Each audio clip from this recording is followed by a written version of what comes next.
ثلاث من کن فیہ وجد بہن حلاوت الایمان، تین خوبیاں جس میں پائی جائیں گی وہ ایمان کی مٹھاس اور حلاوت کو پالے گا۔ میرے مسلمان بھائیوں، ایمان کے اندر بھی ایک مٹھاس ہے، ایک لذت ہے، ایک حلاوت اور ایک چاشنی ہے۔ بندے کو اپنا مومن ہونا اچھا لگتا ہے، اس کو اپنے مومن ہونے میں اس سے لطف محسوس ہوتا ہے، اسے مزہ آتا ہے، اسے خوشی ہوتی ہے کہ میں مومن ہوں۔ کب؟ ہر بندے کو نہیں، جس کے اندر یہ تین خوبیاں پائی جائیں۔ سب سے پہلی خوبی کیا ہے؟ من کان اللہ ورسولہ احب الیہ مما سواہما، پہلی خوبی یہ ہے کہ اللہ اور اس کا رسول صلی اللہ علیہ وآلہ وسلم اسے پوری کائنات سے بڑھ کے محبوب ہے۔ یہ دو خوبیاں نہیں ہیں کہ اللہ کی محبت ایک خوبی ہے، رسول اللہ صلی اللہ علیہ وسلم کی محبت دوسری خوبی، ایسا نہیں۔ ثلاث فرمایا تین خوبیاں، تو پہلی خوبی اللہ اور اس کے رسول صلی اللہ علیہ وآلہ وسلم کی محبت ساری کائنات سے بڑھ کے ہو۔ اللہ ذات کے اعتبار سے اور رسول اللہ صلی اللہ علیہ وسلم ذات کے اعتبار سے الگ الگ ہے۔ اللہ خالق ہے، حضور مخلوق ہے، حضور عابد ہے، اللہ معبود ہے، اللہ نبی بھیجنے والا ہے، حضور نبی بن کے آنے والے ہیں۔ ذاتیں دو ہیں لیکن ان دونوں کی محبت اکٹھی ہو تو اللہ کی بارگاہ میں شرف قبولیت پاتی ہے۔ محبت میں ماننے میں دونوں اکٹھے معتبر ہیں، ایک کو مانے دوسرے کو نہ مانے اس کا ماننا قبول نہیں ہے۔ ایک خوبی ہے فرمایا، پہلی خوبی اللہ اور اس کا رسول صلی اللہ علیہ وسلم اسے ساری کائنات سے بڑھ کے محبوب ہے۔ دوسری خوبی فرمایا اللہ کے کسی اور بندے سے محبت رکھے تو صرف اللہ کے لیے رکھے۔ تیسری خوبی فرمایا کفر کے اندر جانا اس طرح ناپسند کرتا ہو جیسے آگ میں ڈالے جانے کو ناپسند کرتا ہے۔ غور فرمائیں، نبی پاک صلی اللہ علیہ وسلم نے اللہ کے اور بندوں کی محبت اس کو الگ خوبی قرار دیا ہے، اپنی محبت کو دوسرے بندوں کی محبت کے ساتھ نہیں ملایا، اپنی محبت کو اللہ کی محبت کے ساتھ ملا کر پیش کیا ہے کہ دوسرے بندے کی محبت میں انسان سے غلطی بھی ہو سکتی ہے، غلط فہمی بھی ہو سکتی ہے، جس طرح اللہ کی محبت میں نہ غلطی قابل برداشت ہے نہ غلط فہمی قابل برداشت ہے، اسی طرح رسول اللہ صلی اللہ علیہ وسلم کی محبت میں نہ غلطی قابل برداشت ہے نہ غلط فہمی قابل برداشت ہے۔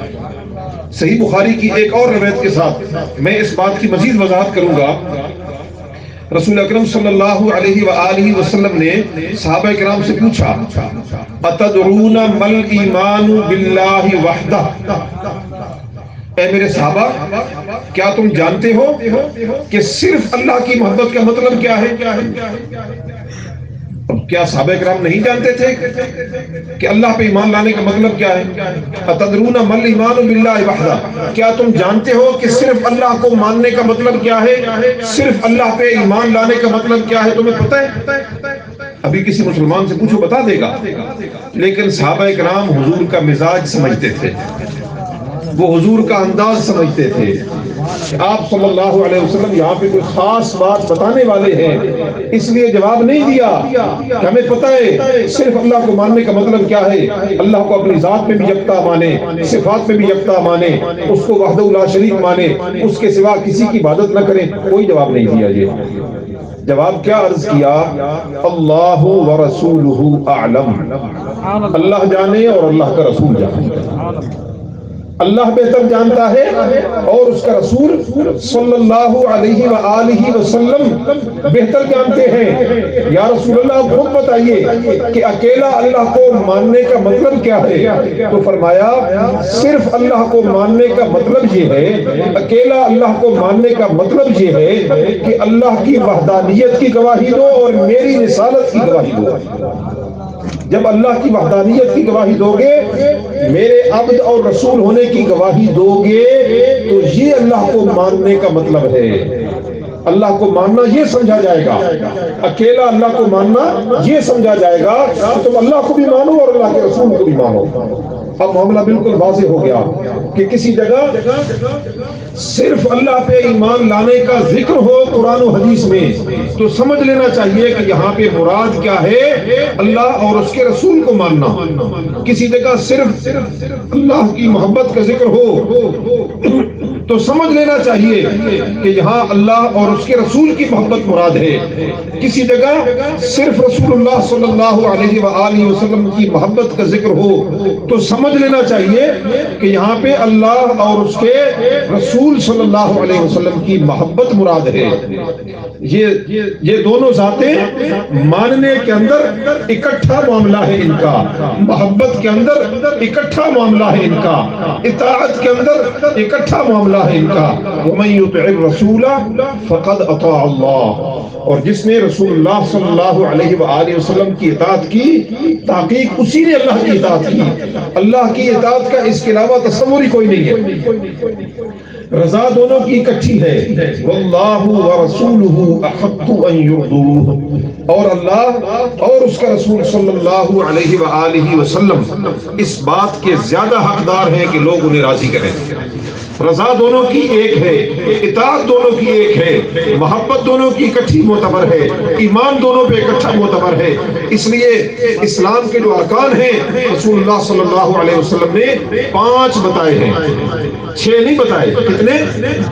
توحید اور رسالت کی گواہی یہ ایک رکن ہے، 2 رکن نہیں ہے۔ نماز ادا قائم کرنا، زکوٰۃ ادا کرنا، روزہ رکھنا، صاحب استطاعت کے لیے حج کرنا، یہ 4 عملی رکن ہیں۔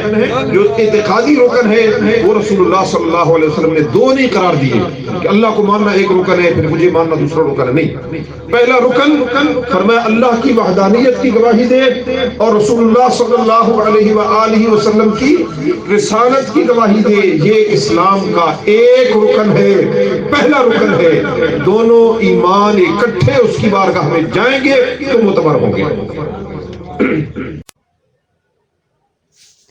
ویڈیو کو لائک اور شیئر کریں، ہمارے چینل کو سبسکرائب کریں تاکہ ہماری ہر آنے والی ویڈیو آپ تک پہنچ سکے۔